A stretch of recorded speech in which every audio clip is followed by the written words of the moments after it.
Okay, hello and welcome to lesson 2. Your first task now is to answer the 3 questions in your workbook, which will test what you've learned from a previous lesson.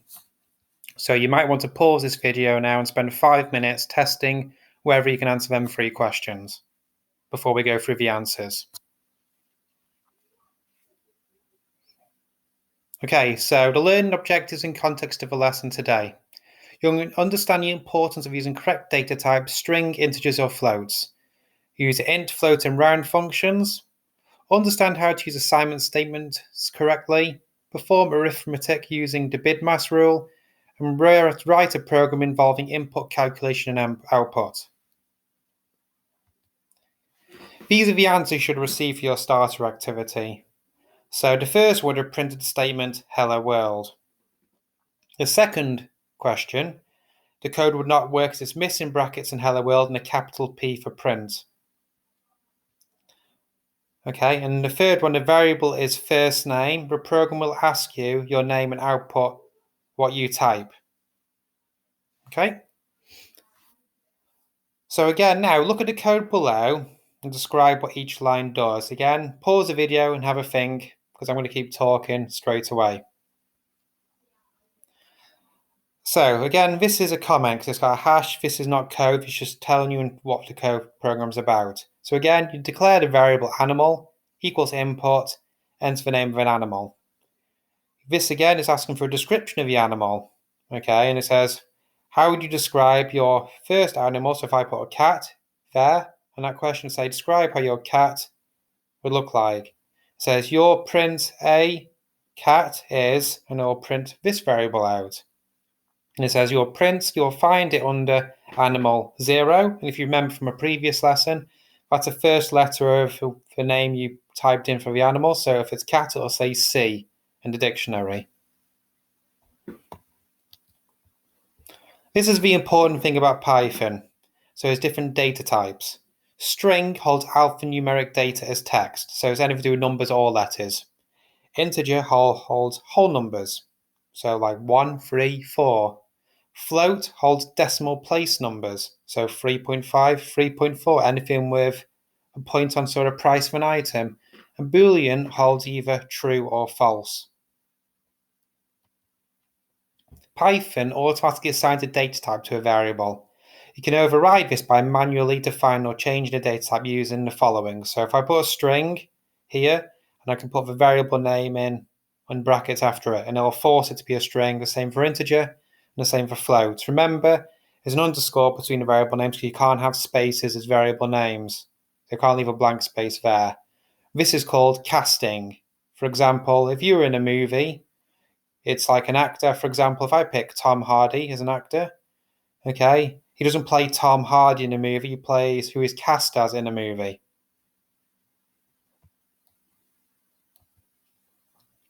Now I'd like you to complete the task, the worksheet on data types.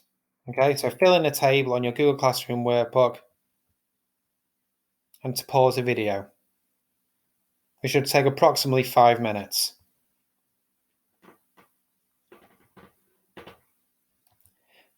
Now the answers. So for example, choosing the correct data type, age, again, was 14. You can't be, we didn't ask for 14 and a half years old. It's an integer. You just put int age here.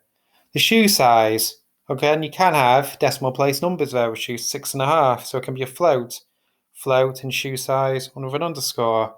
The price for an item, generally there's always pence in there. So it's going to be a decimal place number. So it's a float price. A postcode is a string of letters and numbers, so it's a string. The height, again, if you did this in meters, 2.31 meters would be a float. And the quantity in stock, again, you don't have half an item in stock, so it's an integer. And a telephone number, this is the interesting one, is a string, not a integer. This is because in Python, you can't have 0 as a first number with a integer data type, so it has to be a string, so it'll show the 0. Okay, what I'd like you to do now is you're going to create a variable called myNumber and allow the user to input a value to assign to it. Okay, so in your Python window, okay, my number equals input, enter a number, and then print my number plus my number. What do you think will happen? Try it, okay? And once you've done that, try the next bit of code, which is force it into a data type. And again, see what happens here. So I need to pause your video, and again, there'll be some help videos to help you do this, separate to this PowerPoint.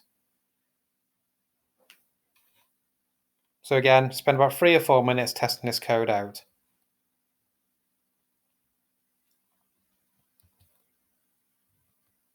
So what you would have found here is, if I would have done input, enter a number, this is a string, okay? So if I put 3 as my answer, and the number 3, if I put here, it would be 3 plus 3, it would basically print a string 33, okay? Because it's joining the actual, whatever you've entered. So if I thought Bob is my input, it would be Bob Bob, okay? If I put integer here, it forces it turns the string into an integer, and again, this time it'll be 3 plus 3, and you'd get the answer is 6. Assignment statements assign a value to a variable. If a variable doesn't already exist, it's created. So for example, name equals Joe plus Smith, number 10, number equals input, enter a number. Okay? So again, this has already been forced, had a number, it can change the actual number because the number's already been assigned to 10. This will change it. If you enter 12, it will change the variable to a 12. So BIDMAS. This is the order of arithmetic operation matters. So from maths, you would have learned about brackets, indices, division, multiplication, addition, and subtraction, and how important you follow the rules. And it's the same for Python.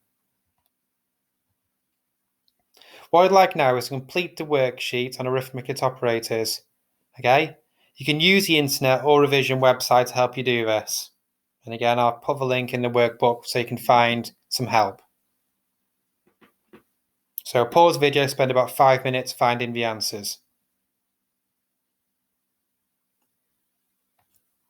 Again, explaining the arithmetic operator. So addition is the same as maths, it's a plus sign. 2 plus 10 equals 12. Subtraction, same symbol, and a minus sign. 9 take away 6 is 3. Multiplication is not an X, it's an asterisk. Okay? So 5 times 4 is 20. Division is a forward slash. 5 divided by 2 is 2.5. A floor division, we'll only divide the answer and show the answer as a whole number answer. So 7 divided by 2 is 3. Okay? And a remainder, which is a percentage, if it's 7 percentage 3, this basically produced the output of 1, which is a remainder from the floor division question. Okay? Don't need to worry about these two. We won't use these. This is just for your awareness. So again, you should have them answers now in your workbook. Okay, now you're going to create a program to calculate how many hours per week you sleep. Try this code and find the problem. Okay? Again, you're going to be pausing the video now, and you'll be attempting the worksheet, which is in your Google Classroom workbook. Okay, and again, now you'll be adding the following code to see what happens. Now you need to find the equivalent number of days per month you sleep for. Once you get up to this part of the lesson, you want to learn how to round. Okay? So hours per month, for example, is obviously a long decimal place number. If I put round hours per month, it just prints up to the whole number. If I put a comma and a 2, I'll round it to 2 decimal places. And again, if I put a 3, it'll be 3 decimal places, and so on. Okay?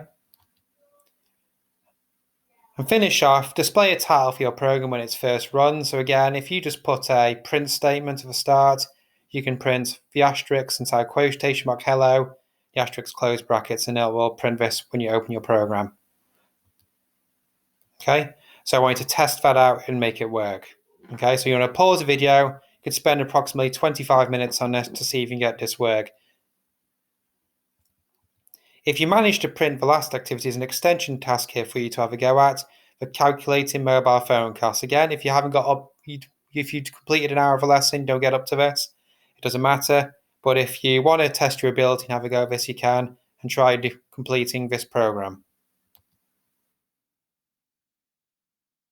Okay. Once you're finished now, have a go at answering 3 plenary questions at the end of your workbook. So again, the answers to the plenary are: a variable is a location in memory in which you can temporarily store text or numbers. What is wrong with the following variable, hours per week? You cannot have spaces in variable names. And again, write the variable above correctly. Again, you can put underscores there or just join all the words together, hours per week with no spaces. Thank you. And again, your homework this week is to create flashcards on what are all the different arithmetic operators and what are the different data types. You can do that on 2 separate flashcards, just the same tables again. Thank you. And again, if you get stuck, remember you can look at the videos on your workbook. Remember to look top of your workbook. There'll be something in yellow box to click on to help you access YouTube videos to help you complete the activity. Thank you for listening.